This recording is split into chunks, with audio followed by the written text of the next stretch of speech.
22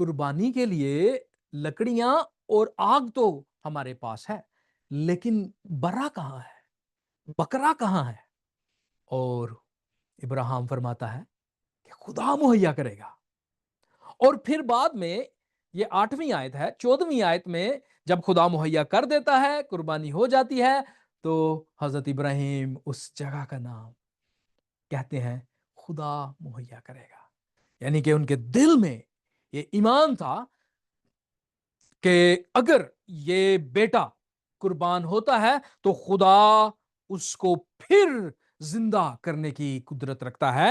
یہ قدرت، یہ طاقت ہمیں بتاتی ہے کہ جو خدا کی کتاب کو نہیں جانتے اور خدا کی قدرت کو نہیں مانتے، وہ دراصل گمراہ ہیں۔ اور عبرانیوں اس کے 11ویں باب کی 19ویں آیت میں واضح طور پر اس بات کے بارے میں تشریح کرتے ہوئے ہمیں بتایا جاتا ہے، کیونکہ وہ سمجھا، کون؟ ابراہیم، کہ خدا مردوں میں سے جلانے یعنی زندہ کرنے پر بھی قادر ہے، چنانچہ انہی میں سے تمثیل کے طور پر ان کو وہ دوبارہ ملا۔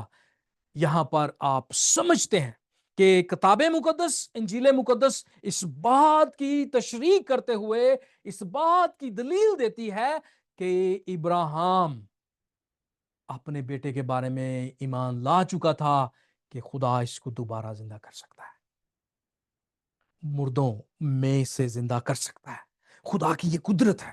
اس لیے مسیح یسوع نے جب جواب دیا تو کہا کہ تم نہ تو کتاب مقدس کو جانتے ہو نہ خدا کی قدرت کو۔ یہ ایک پہلو ہمیں نظر آتا ہے کہ وہ خدا کی قدرت کے انکاری ہیں۔ جب ہم یسوع مسیح کے جواب کو دیکھتے ہیں تو دراصل مسیح یسوع ان کی خود فریبی پر انگلی اٹھاتے ہیں اور کہتے ہیں وہ غلط ہیں کیونکہ وہ صحیفوں کو نہیں جانتے۔ انہوں نے اپنے نظریے کی بنیاد رکھی لیکن کتاب مقدس کو نہ سمجھے۔ یہ یوں ہی بات ہے کہ آپ اپنی طرف سے کوئی چیز گڑھ لیں اور جس پر ایمان ہو اس کو نہ پوچھیں۔ یہ نہایت گمراہی ہے۔ اسی میں ہم آگے اگر بڑھیں تو مسیح یسوع اس بات پر روشنی ڈالتے ہیں اور کہتے ہیں کہ آسمان پر لوگ فرشتوں کی مانند ہوں گے۔ اگر آپ نے دیکھنا ہے کہ فرشتے کیا کرتے ہیں تو کتاب مقدس نے اس کی بھی ہمیں وضاحت کے ساتھ تعلیم دی ہے۔ یسایہ کی کتاب اس کے 6 باب میں آپ اس کی پہلی 3 آیات میں فرشتوں کو دیکھتے ہیں وہ کیا کرتے ہیں، اور یہ کتاب مقدس یعنی پرانے عہد نامہ میں ہی درج ہے۔ اگر آپ اس کو پڑھیں تو یہاں پر لکھا ہے، جس سال میں اوزیا بادشاہ نے وفات پائی، میں نے خداوند کو ایک بڑی بلندی پر اونچے تخت پر بیٹھے دیکھا اور اس کے لباس کے دامن سے ہیکل معمور ہو گئی۔ اس کے آس پاس سرافیم کھڑے تھے۔ یہ فرشتوں کی ایک قسم کا نام ہے جن میں سے ہر ایک کے 6 بازو تھے اور ہر ایک 2 سے اپنا منہ ڈانپے تھا اور 2 سے پاؤں اور 2 سے اڑتا تھا، اور ایک نے دوسرے کو پکار کر کہا، قدوس قدوس قدوس رب الافواج ہے، ساری زمین اس کے جلال سے معمور ہے۔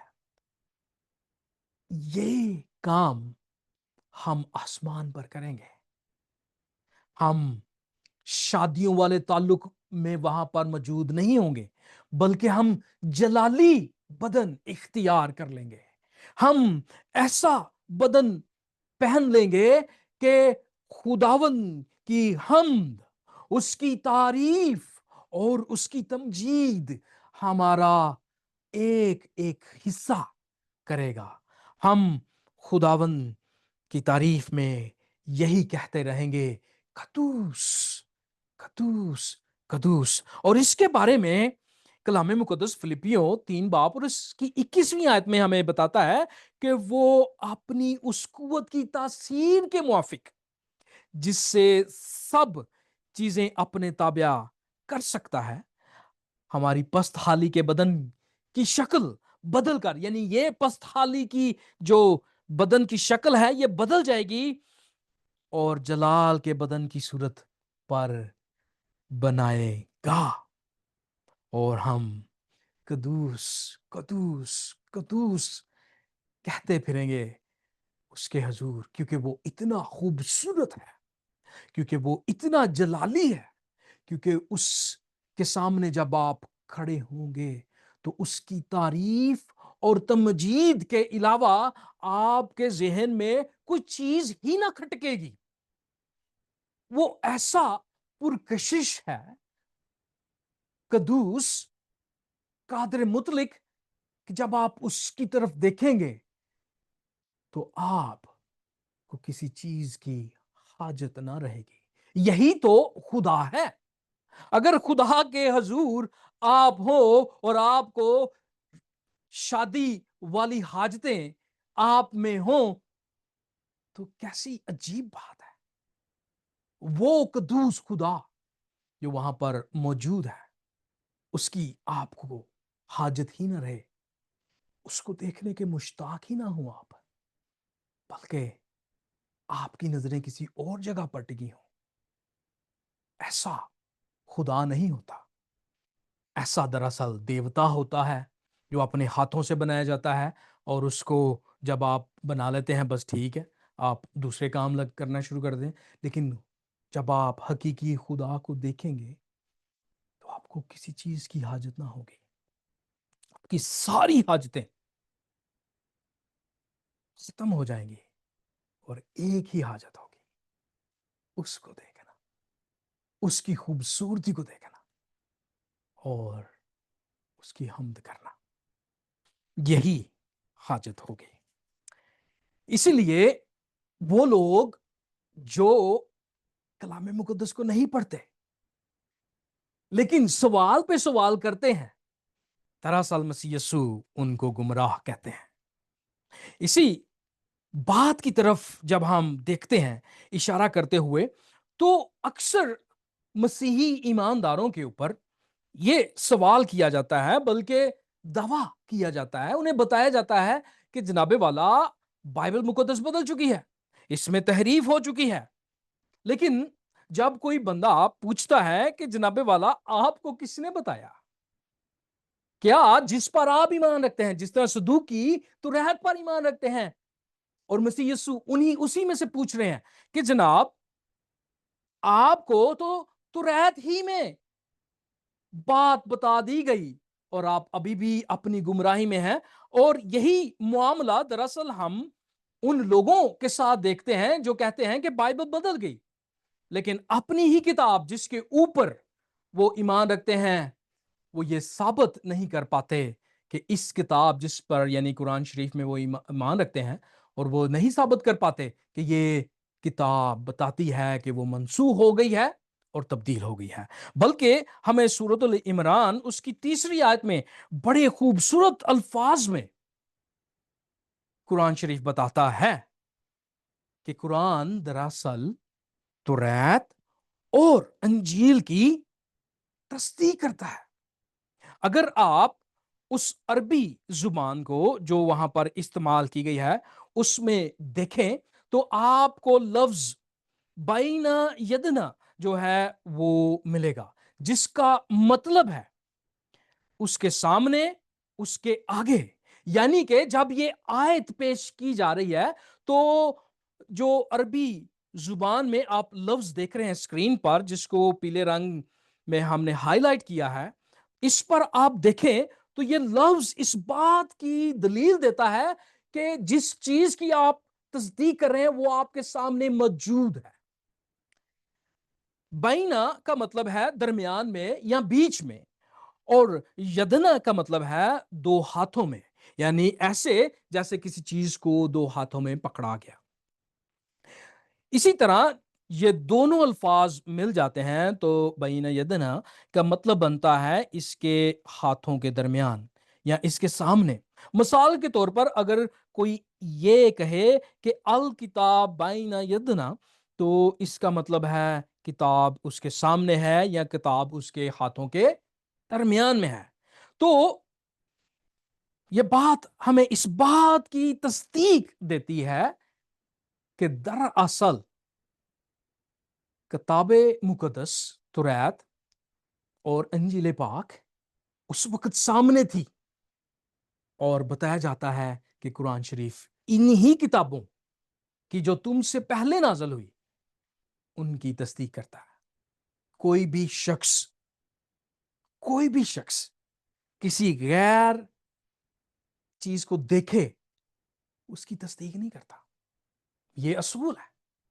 آپ اٹیسٹیشن کروانے جائیں اپنی سنتوں کو، تو کیا پروفیسر یا جس ملازم کے پاس آپ جائیں گے، کیا وہ آپ کو پہلے چیک نہیں کرے گا، دیکھے گا نہیں کہ یہ 2 نمبر چیزیں تو نہیں میرے پاس لے آیا؟ ایک انسان ایسا کرتا ہے، تو خدا کی کتاب کے بارے میں جب ہم سوچتے ہیں تو کیوں نہیں ہم توجہ فرماتے؟ خدا کا خوف ہمارے دلوں میں کیوں نہیں آتا؟ کیوں نہیں ہم 2 بار سوچتے؟ جو ہم کہہ رہے ہیں کیا وہ کتاب جس پر ہم ایمان رکھتے ہیں وہ یوں فرماتی ہے؟ اس لیے مسیح یسوع سے اگر آپ بات کریں گے تو مسیح یسوع کہے گا کہ آپ تو گمراہ ہو۔ اگر گمراہ نہیں تو پھر کیا بات ہے؟ کیونکہ تمہاری کتاب میں ہی لکھا ہے کہ اس کی تصدیق کی گئی۔ اور مسیح یسوع اسی بات کو بتاتے ہیں کہ کیا تم نے موسیٰ کی کتاب میں نہیں پڑھا کہ خدا نے اس سے کہا کہ میں ابراہیم کا خدا، اسحاق کا خدا اور یعقوب کا خدا ہوں، وہ تو مردوں کا خدا نہیں بلکہ زندوں کا خدا ہے، پس تم بڑے گمراہ ہو۔ اور مشنا جو یہودیوں کی روایات کی کتاب ہے، وہ صدوقیوں کے بارے میں بڑے واشگاف الفاظ میں فرماتی ہے، کہتی ہے یہ وہ لوگ ہیں جن کا آنے والی دنیا یعنی قیامت میں کوئی حصہ نہیں، جو کہتے ہیں مردوں کے جی اٹھنے کی تعلیم توریت سے ثابت نہیں۔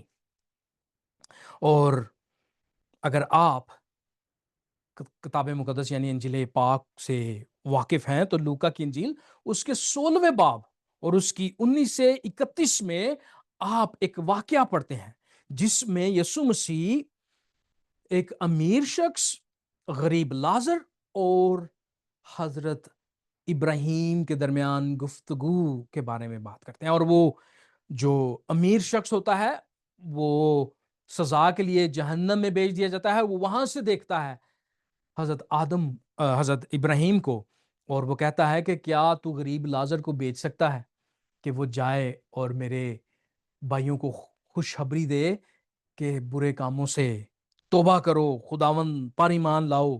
اور حضرت ابراہیم یوں فرماتے ہیں، وہ کہتے ہیں اگر کوئی مردوں میں سے ان کے پاس جائے تو وہ توبہ کریں گے؟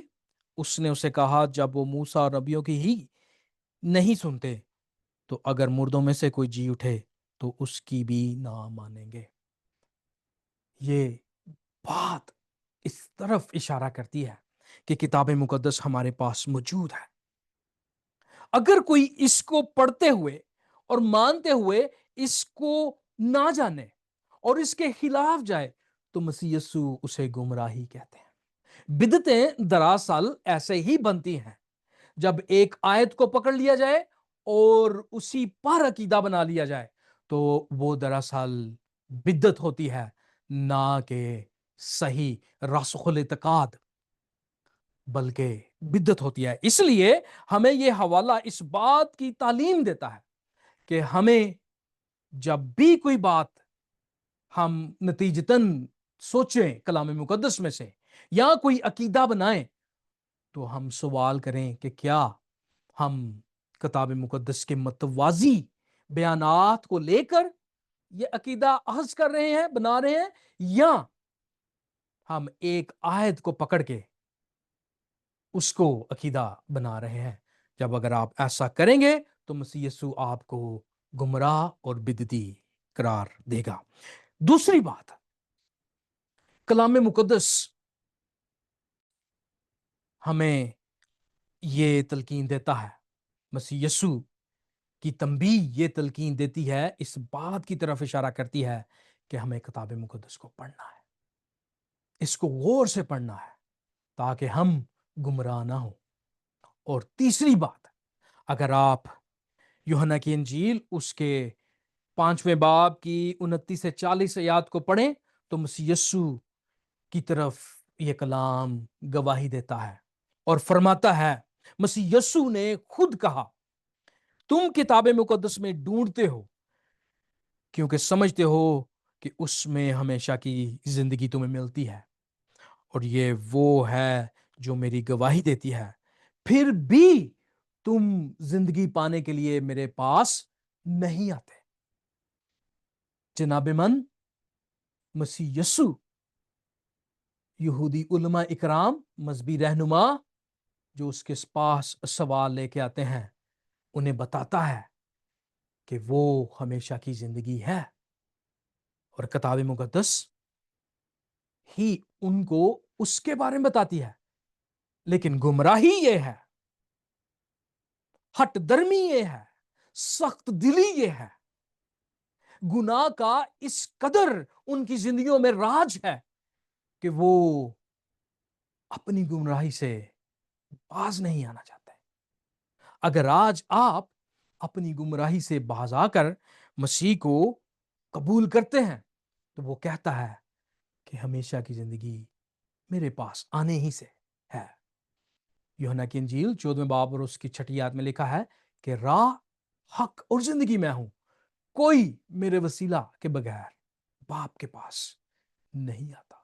اگر آج آپ مسیح کو قبول کرنا چاہتے ہیں، اگر آج آپ حقیقت کو جاننا چاہتے ہیں، سچائی کو قبول کرنا چاہتے ہیں، تو مسیح یسوع کو اپنا شخصی نجات دہندہ قبول کریں، اس کے قدموں میں آئیں، اور وہ آپ کو ہمیشہ کی زندگی دینے کے لیے ہی یہاں پر آیا تھا، اور کتاب مقدس یہی بتاتی ہے۔